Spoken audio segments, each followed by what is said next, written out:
Our next presenter is Jenna Luché-Thayer. She's expert and activist on vital issues of human rights and the political representation of marginalized groups. So, global advocacy slams slime.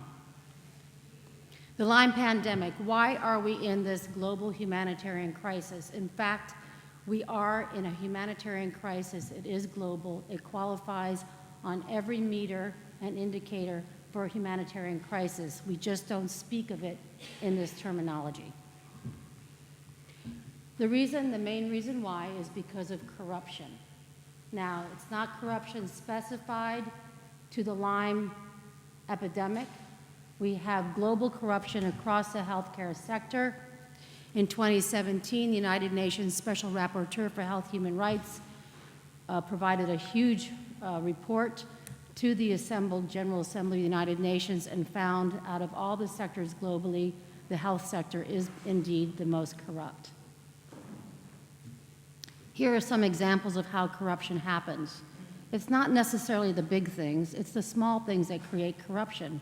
For example, the normalization of certain practices where truth-telling and truth-seeking is denied and suppressed. That is a form of corruption, particularly when you're talking about medical and scientific truth. We also have provider moral hazard, when people act in their own interests instead of in the interests of those they are meant to serve. And of course, when there's a lack of transparency, accountability, and participation by the public for those services that are meant to serve them. So here are what I call greed vectors. What we have, of course, are the medical societies, pharma, insurers, government agencies, non-transparent advisory committees, departments and universities, AstroTurf, advocacy groups, medical journals, clinical guidelines. So this doesn't mean that all of these different actors are corrupt, but it means that certain players within them and certain divisions within them, and that kind of taints and undermines the whole process and what they deliver to us as members of the public. There's been a lot of news coverage about this recently. So the cost of corruption and fraud, annual loss is $202 billion US dollars or 180 billion euros, which is quite significant, and that's considered a low estimate. And this only means the cost of money's lost. This does not describe the cost of human life and suffering that is happening because of corruption. So Lyme policies are one example of this corruption. We think of Lyme, Connecticut as the epicenter for Lyme, where Lyme was discovered, when in fact the US is the epicenter of the globally orchestrated implementation of corrupt Lyme guidelines and the fraudulent post-treatment Lyme disease syndrome. Here's an example of how this corruption occurred. Between 1990 and 2007, over 202 Lyme patents were put into place by people who wrote the IDSA Lyme guidelines and their affiliates. Less than 10% of these patents were revealed when they developed the Lyme guidelines. And yet they are all impactful in the way we do or do not receive treatment and care. So this is a huge conflict of interest that went unchallenged. Partly because the government was involved with these patents, the US government. So here's just one example. Raymond Datweiler, who was an IDSA guideline author for the 2006 guidelines. Here's his patent, 2007, 1 year after the guidelines came out. He says, Borrelia is not always successfully cleared when it's treated with antibiotics. And he says one of the reasons is because we have lack of effective diagnostic tools. Now that differs from a great deal from what the 2006 guidelines say, and he is an author for this guideline. So this corruption has led to human rights abuses across the globe. And this is what I call slime. Human rights abuse and corruption. So in order to combat this globally orchestrated slime, we need a globally orchestrated response on the part of advocates, scientists, medical practitioners. We're not going to win the war if we fight individually in our small countries to change policies, because these policies are actually formulated in a central manner and disseminated globally. So one response to try to address corruption and slime was the formation of the Ad Hoc Committee for Health Equity in the ICD-11 Borreliosis Codes. And this occurred when I met Dr. Ken Legner at the ILADS conference in 2016, and we were discussing the many different obstacles to care that Lyme patients realize. And one of the things he discussed was his frustration with the medical codes that did not adequately describe this illness. They only referred to the early acute form of the illness. And so if you come in with a later disseminated form of the disease, or perhaps you have some demyelinating conditions, there's no recognition of this in the medical codes that are used globally and developed by the World Health Organization. So I was new to advocacy in the Lyme world, and Dr. Legner kindly introduced me to a number of medical professionals, and suddenly we had a committee. And the committee grew very quickly. We had representation from the North and South America, Africa, Asia Pacific, Northern, Western, and Eastern Europe. So we have a very big, comprehensive committee that took on changing the medical codes. And actually, a number of you are here. If you might want to just raise your hand and let people know that you are members of the committee. Raise your hand. Okay. And there are some behind here as well. So what we were trying to do is basically change the International Classification of Diseases codes, which are used globally to define and catalog disease. They are developed by the World Health Organization with the participation of all the other nations in the world except for 2. And they are responsible for medical and health data, policy, and related to compensation and reimbursement of health care costs. So just so you know that the codes for Lyme borreliosis have not been changed for over 25 years. They've been untouched, and the World Health Organization has not had a committee to look at Lyme borreliosis for 25 years, even though they recognize it as a severe disease of consequence and potentially fatal. They've left it alone. What does this mean? The codes are an embedded obstacle, not only for patient care, but they misinform policy, they create human rights abuses, they promote outdated and low-quality diagnostics, treatments that fail many, poor surveillance data, insufficient research, and research allocated in the wrong way for the wrong purpose. So they have great impact, these codes. Understand they are globally used by every country in the world. What did it mean to try to update the codes? Well, as you know, many of us here are speaking to the science and medicine of Lyme. That has not changed a lot in 25 years. Still the same debates, still the same information, new information, but it has not really changed how governments respond, how insurers respond, how national health systems respond. So in our case, the ad hoc committee decided to approach the changing of the codes by presenting the science, as well as the human rights violations and the corruption around the disease. Here's the science that we covered. We presented this in a couple of reports to the United Nations and the World Health Organization, and you can see that we had many, many different severe complications from Lyme represented. There are many complications we could not include because we had insufficient peer-reviewed publications to support them, even though we know that they are there.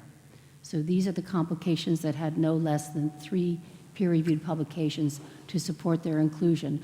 And I want to give a big thank to Yvette Lloyd and Leona Gilbert, who assembled graduate students to enter all of this data into a huge digital platform. It took many hours and days to get this done, and this is how we helped to get the codes changed.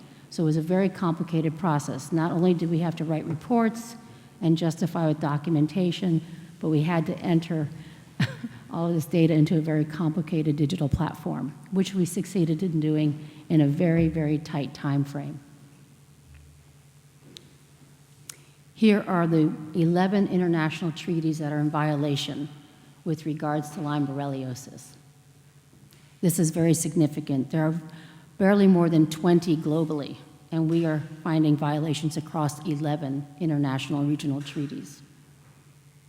So very significant abuse. Here are some of the reports that were presented. They are available through Amazon. I also give them to you freely if you contact me.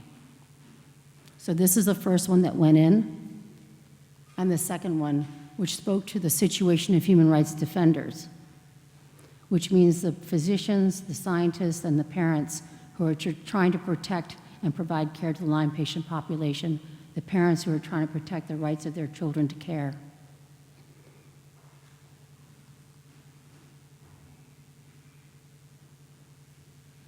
This is one example of the violation of human rights that is occurring globally. This is not an exaggeration. Patients who fail to respond to the short treatment proposed by the Infectious Diseases Society of America, who continue to suffer with chronic symptoms, are offered euthanasia.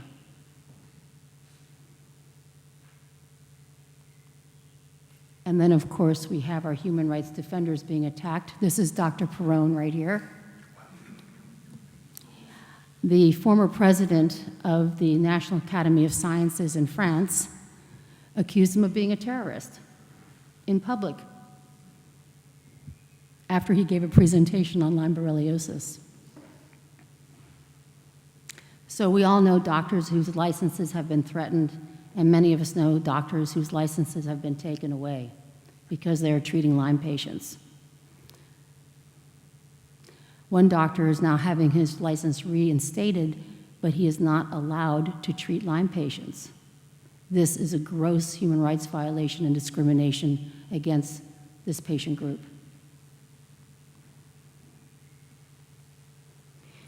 I'm not going to read all of the different human rights violations because I don't really have time, but you can see that there are 14 and they are all very significant. How about the right to life? This is being violated by our current policies for Lyme borreliosis. We are denied the right to life. We are denied the right to bodily integrity, the right to liberty and security of person. I attended a conference last year that was about personal security.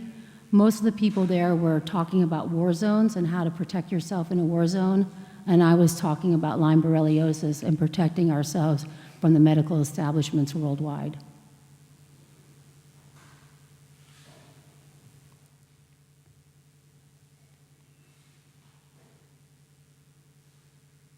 Number 11 is interesting. When doctors and scientists are under observation for treating Lyme patients, are often told they cannot travel and assemble and speak on the topic.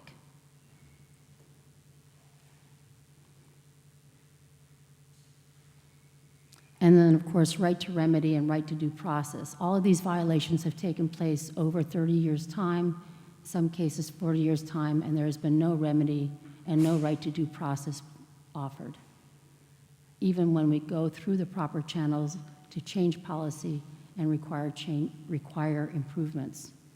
These are sham practices and sham policies and sham procedures. Anyway, so what happened is our reports were well received. And typically, when you write a report to a special rapporteur, United Nations, you might hear from them, you might not. It's very rare that out of the hundreds of thousands of requests for meetings that they do meet with groups.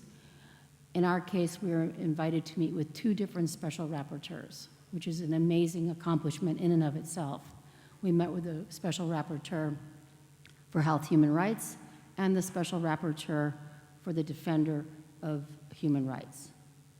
What this means is that these reports were entered into record at the United Nations. So all this information that you've been presented, that I've presented now, is now on record at the United Nations. All the human rights abuse, all the corruption, and all the scientific updates are on record. Not only are they on record at the United Nations, they are also registered with the Library of Congress, the reports, and so these are valid and authoritative research documents that can be used by anyone doing research and in lawsuits. These documents are currently being used in a lawsuit in Texas against major insurers and the IDSA for collusion and fraud around this illness and denial of care. Here's one of our advocates, Angelica Johansson, who gave testimony on congenital Lyme to the special rapporteur. She brought in a huge container of documentation, and they needed 2 people to carry out the documentation proving congenital Lyme. She has lost 1 child to congenital Lyme and has 3 more who are sick with it. So we had success. The codes were changed. The former codes were only 3: Lyme arthritis, meningitis. Now we have a 400% increase in these codes, and you can see congenital Lyme borreliosis, dementia due to Lyme disease, central nervous demyelination due to Lyme disease.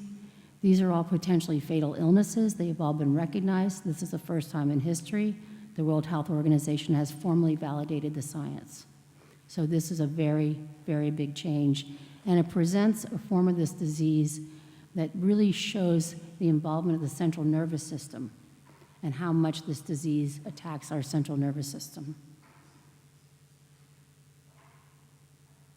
And then there are also codes that are specified for disseminated Lyme. So we have IC1G1, disseminated Lyme borreliosis, other specified disseminated Lyme borreliosis, disseminated Lyme borreliosis unspecified. All of these new codes are very important because they can be used for chronic Lyme and persistent Lyme. And it's very important to know that these can be coupled with secondary codes to describe the chronic conditions many patients have. So not only do we have fatality recognized, but we have disseminated Lyme that can be used to describe persistent and chronic complications from the illness. What you will see is that there is no post-treatment Lyme disease syndrome. And I've heard this term used quite often during the presentations yesterday and today, and I want to tell you that this is a corruption-based treatment failure. There's no such thing as post-treatment Lyme disease syndrome. It's a fabrication. Not only is it a fabrication, but it is an extremely harmful term that creates all kinds of problems for Lyme patients. So I'm going to recommend that the researchers here stop using the term. Please come up with a new term. This is what happens because of this term. You have post-treatment Lyme disease syndrome. Sorry, there is nothing more we can do for you. No treatment available. Sorry, you are post-treatment, therefore there is no need to reimburse or cover your care. So this is not a simple research term. This term has great implications for the average patient. This is the term I use. But you might find a better one that's not so politically difficult.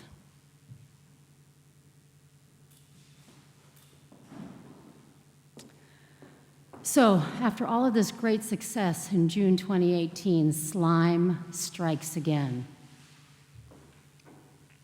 December 2018, the Public Health Agency of Canada secretly implements a global act against children with congenital Lyme. This is not an exaggeration. They went outside the norm in the process of the WHO to remove the code. This was done in secret. It was done back in October, and it was not even reported until December. And in fact, a senior public official with the Canadian Health said that it was going to happen even though it was not even known. So the code was deleted.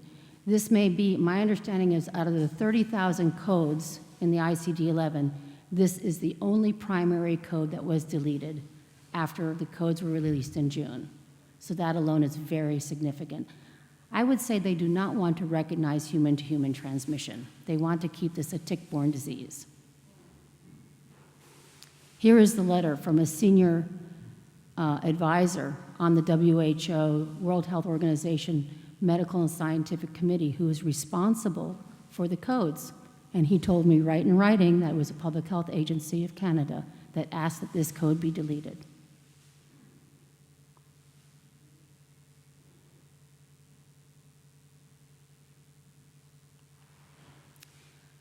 So, fortunately, congenital Lyme can still be recognized with a secondary code, but that is not going to be very good in terms of surveillance. We don't know how many children are being born with congenital Lyme, and a secondary code will not capture the surveillance of how many children are born with this illness. So it's a real loss in terms of understanding the impact and intergenerational and human transmission of this disease. And if you go to the ICD-11 website and you put in congenital Lyme, this is what you see. Which means if you do not know there is congenital Lyme, you would think that there is no such thing as congenital Lyme.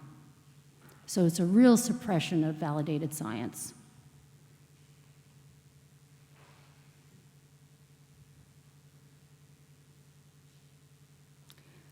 However, there's still an opportunity to make a change here. It's going to require political action, getting government officials, particularly elected officials, to take up this cause and speak to the United Nations and the World Health Organization. That is really the only way it's going to change. We need government officials to take this on.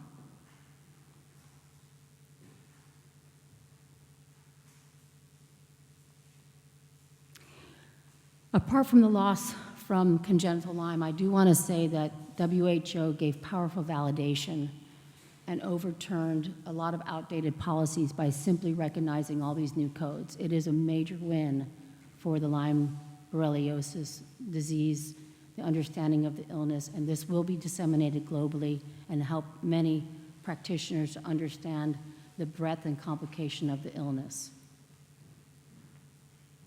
So now I'm just going to quickly cover some of the global advances with regards to Lyme in the last year. In November 2018, 28 nations from the European Union unanimously passed a resolution recognizing chronic Lyme, the corruption around Lyme, including the test fraud and research waste, the deliberate marginalization of Lyme patients, and the need to further improve the ICD codes. In comparison, in the US, we have what's called a Congressional Lyme Disease Caucus that nobody knows anything about except for one chair who attends only meetings of one advocacy groups. So we have this kind of empty, non-representative group in the US compared to the EU and their coalescing around Lyme disease. And then, of course, the Tick-Borne Disease Working Group came out with a good report in terms of describing some of the science, but they decided that it would take no stand whatsoever on the fact that patients are being told this is all in your head and that there is insufficient legislation to protect the patient population. So they basically stood back from any of the real issues and systemic institutional discrimination against the patient population, and they stood away from all the attacks on the doctors and the scientists who are trying to provide care and understanding around this disease. Now, this stands in great contrast to France, the National Strategic Plan for Tick-Borne Diseases. Thank you, Dr. Perron, and all the French advocates.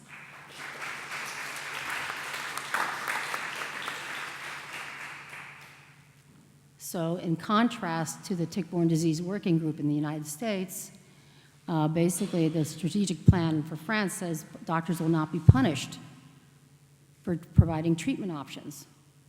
They say that if symptoms persist, patients will be tested for co-infections and treatment will continue as per patient response. In the US, they just say this needs to be studied further. There's no commitment to doing anything. And also, there's no patient in France being classified as post-treatment. Basically, they are post-tick bite, which means there are many different sources in which Lyme can be understood and recognized, and maternal-to-child transmission. So in 2018, a number of advocates were very, very hardworking and had me and others come in and give presentations to members of parliament. I want to thank Mark. Please stand up.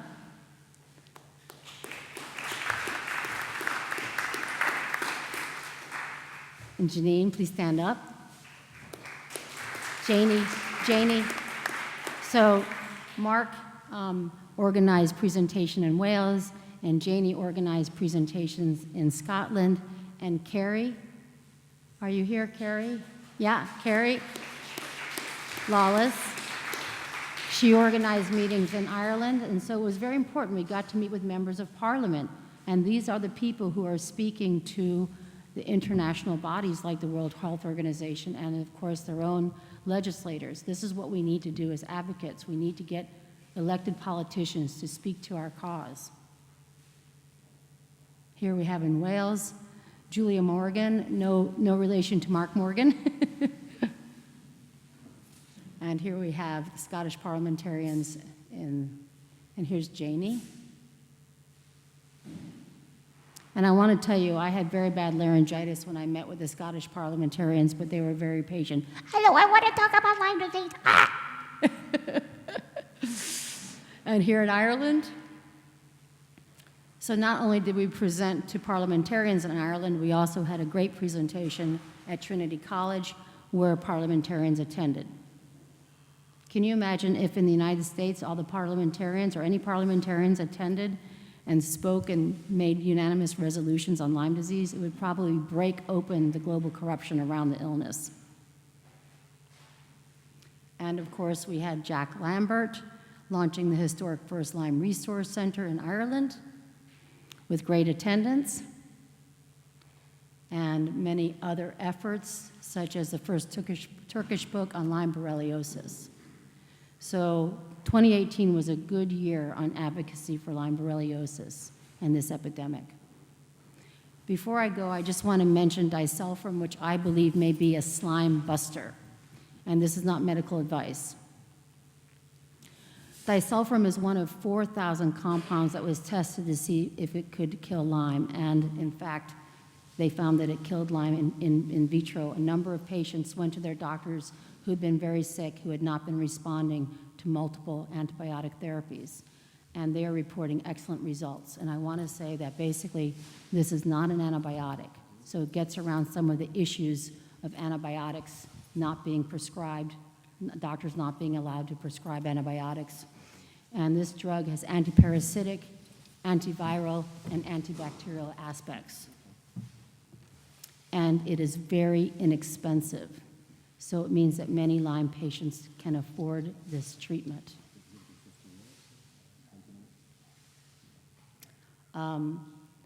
Also, for those of you who are trying to get publications on chronic Lyme, Eva Sappi is the special editor for an antibiotics resistance of Borrelia.